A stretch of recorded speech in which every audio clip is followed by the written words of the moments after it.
Seigneur dresse les accablés, le Seigneur protège l'étranger, heureux qui met en lui son espoir. Alléluia,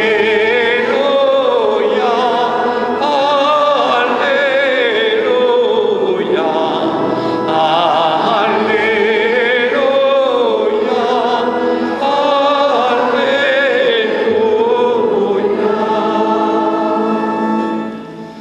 Le Seigneur soit avec vous. Et avec votre esprit. Évangile de Jésus-Christ selon saint Matthieu.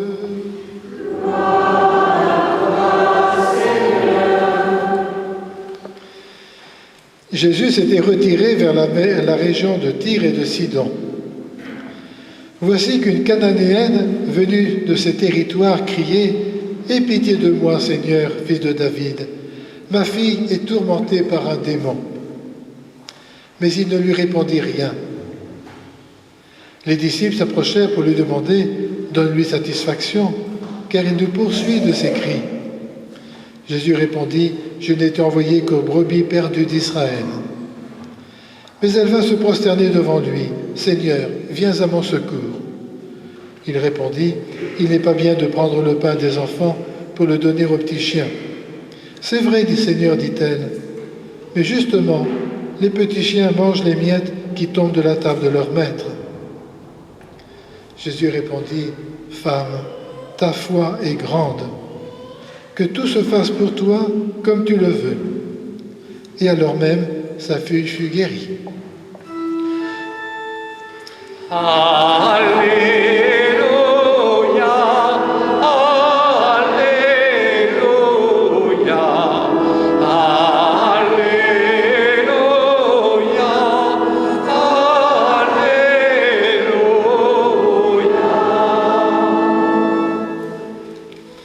Veuillez vous asseoir.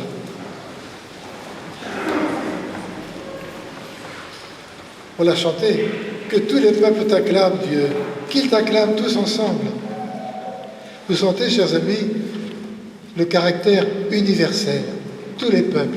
C'est un psaume qui est de la même époque que le prophète Isaïe, le disciple du prophète Isaïe, que nous avons entendu tout à l'heure dans la première lecture.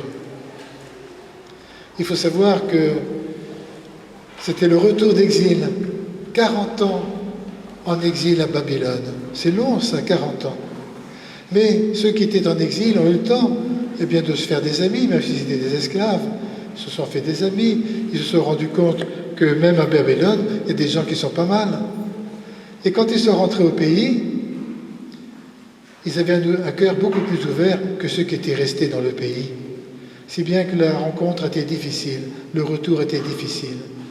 Et le prophète, le disciple d'Isaïe, alors, essaye d'indiquer à tout le monde, allez, que tous les peuples t'acclament, tous ensemble. Vous avez entendu ce qu'Isaïe disait? Les étrangers, de la part de Dieu, les étrangers, je les conduirai à ma montagne sainte, ma maison sera appelée maison de prière pour tous les peuples. Eh bien, ça me fait penser à ce qui se passe en ce moment en Corée. Notre pape François est en Corée. La Corée, le premier qui a découvert l'Évangile, c'était un jeune homme, aristocrate, qui faisait du commerce et qui était parti en Chine en 1784. Alors c'est vieux pour vous les jeunes, mais c'est pas si vieux que ça quand même. 1784, il a été ébloui par l'Évangile qu'il a découvert en Chine, toute petite église de Chine, de rien du tout, à cette époque-là. Il a ramené cet évangile avec les béatitudes, il a partagé ça avec ses amis. Il n'y avait pas de prêtre. Mais voilà, il y avait l'évangile entre les mains de ce jeune homme, et puis partagé. Chers amis, 50 ans sans prêtre. Cette église a grandi sans prêtre, sans baptême, sans Eucharistie. Ce qui pourtant est le socle de notre église. Comme quoi la force de la grâce de Dieu est plus forte que tout. Quand quelqu'un veut bien croire. Et vous savez, ces chrétiens ont beaucoup souffert. Je crois avoir lu qu'il y a eu 10 000 martyrs au 1er siècle. On a retrouvé, il n'y a pas très longtemps, je crois que c'était en 1985, une fosse commune dans laquelle on aurait enterré vivants des chrétiens. Comme quoi, c'est dans la terre des martyrs, comme chez nous, comme partout, que la foi grandit. C'est témoin de la foi. Et le pape est en train de canoniser 124 martyrs. Jean-Paul II avait déjà canonisé quand il avait été aux Philippines. Le pouvoir du royaume à cette époque-là avait peur de cette religion étrangère, peur de menacer ce pouvoir qui était basé sur le confucianisme, comme vous le savez. Et je crois que ça rejoint notre évangile d'aujourd'hui. Alors je dois dire ça pour vous autres, les jeunes. Écoutez bien, la Cananéenne, c'était une fille de Canaan, comme ça, c'est normal. Quand les Hébreux sont arrivés sous la houlette de Moïse et puis après ça de son successeur, ils ont envahi le pays, la terre promise qui leur a été donnée, et les Cananéens, c'était un petit peuple qui a été vaincu, qui est devenu esclave, soumis aux nouveaux arrivants, les Hébreux. Et il faut le dire, les Juifs les considéraient un petit peu comme seconde zone. Alors on peut être un peu étonné pourquoi Jésus n'a pas directement le cœur universel, lui, Jésus le Christ. Chers amis, n'oublions pas qu'il s'est fait homme et que c'est difficile à tout homme, à chacun d'entre nous, même à vous les plus jeunes, de s'ouvrir à ceux qui ne sont pas comme nous, différents de nous. Mais Jésus a remarqué, et c'est ça qui est formidable, il a remarqué la foi de cette femme. Femme, ta foi est grande. Elle qui disait, mais les petits chiens, ils mangent des miettes qui tombent de la table de leur maître, ils en profitent quand même un petit peu, tu peux faire quelque chose pour ma fille. Femme, ta foi est grande. Merveilleuse réponse de Jésus.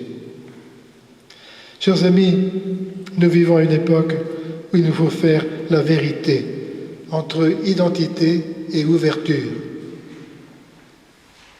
Regardez ce qui se passe en Irak. Voilà qu'on veut faire un califat musulman, avec une obédience musulmane, d'ailleurs, tout le monde n'est pas d'accord, et on chasse les autres, on tue les autres, il faut que tout le monde soit pareil. C'est insupportable. Mais il n'y a pas qu'en Irak. Allez donc construire une église en Arabie Saoudite. Et puis il n'y a pas qu'à l'étranger. Chez nous-mêmes, nous sommes différents les uns des autres. Il y a des milieux différents, des cultures différentes, des religions différentes. Les différences, spontanément, font peur. On ne connaît pas. Et pourtant, la Bible, depuis la Genèse, on voit que Dieu a fait l'homme et la femme, c'est pas pareil, l'homme et la femme. La Bible, toute la Bible, nous invite à nous ouvrir à l'altérité. Mais c'est difficile, c'est difficile. On a toujours peur de perdre notre culture, de perdre notre identité. Et Saint Paul s'est battu toute sa vie pour qu'on n'impose pas aux païens convertis au christianisme les mœurs juives, vous le savez bien.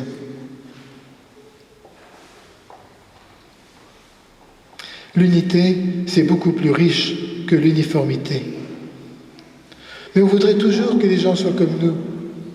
Non. L'unité, c'est comme une communion de gens différents, mais qui essaient de marcher ensemble. L'amour, c'est beaucoup plus que la générosité. L'amour comporte à la fois un aspect d'ouverture et un aspect de mort à soi-même. Parce qu'il faut renoncer au confort de ses habitudes.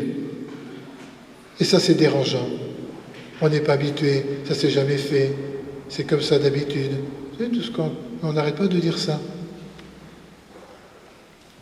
Et je pense au pape François qui n'arrête pas d'inviter les chrétiens du monde entier à aller à la périphérie. Vous avez déjà entendu cette expression, aller à la périphérie. C'est-à-dire rencontrer des gens qui justement ne sont pas dans notre maison, ne sont pas comme nous. Et je pense en particulier combien nous avons besoin d'invoquer l'Esprit Saint, de nous aider à nous ouvrir et à faire attention à toutes ces jeunes générations qui viennent s'implanter aux alentours de nos Jean-Rotrou, comme aux alentours de tous nos villages. Toutes ces maisons neuves qui sont là, ce sont des gens qui viennent d'ailleurs, des jeunes qui viennent d'ailleurs, et ils ont une vie difficile. Ils se sont mis des emprunts sur le dos, on essaie de faire le maximum soi-même pour la maison, pour le jardin, il y a des enfants qui arrivent, le travail n'est pas à portée de la main, il faut faire des kilomètres.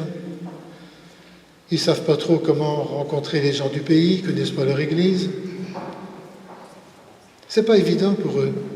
Je me rappelle, c'est un relais de la paroisse dans un village, parce que dans chaque village, il y a quelqu'un qui me représente un petit peu, sur qui je m'appuie, qui est les clés de l'église, et qui me fait savoir qu'il y a un ménage qui est arrivé, il y a un petit enfant, et que peut-être, ça serait bien que j'aille les voir, peut-être y aurait-il le baptême à faire.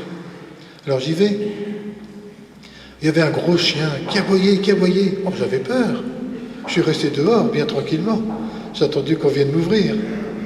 Puis enfin, mais j'ai attendu assez longtemps, une femme est sortie. Elle est toute seule. Elle me fait entrer, elle fait taire son chien, elle me fait entrer. Bon. Et alors, j'ai senti que cette femme était très craintive, finalement. Toute seule, parce qu'elle n'avait pas de travail.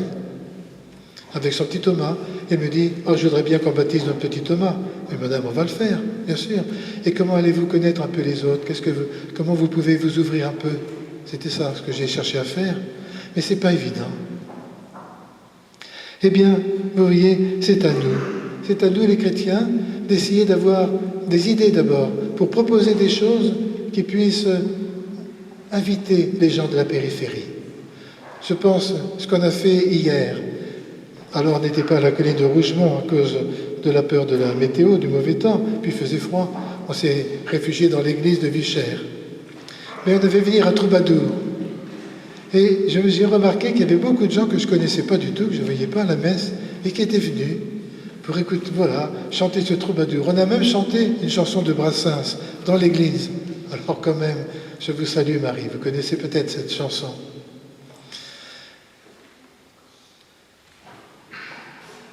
Il faut que nous ayons des idées les uns les autres.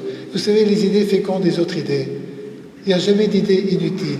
Mais pour ça, il faut se prendre par la main, il faut se rencontrer entre nous aussi, pour proposer, et puis nous-mêmes, alors, essayer de ne pas rater les occasions de ces rencontres avec ces gens qu'on ne connaît pas beaucoup, ces gens qui sont à la périphérie.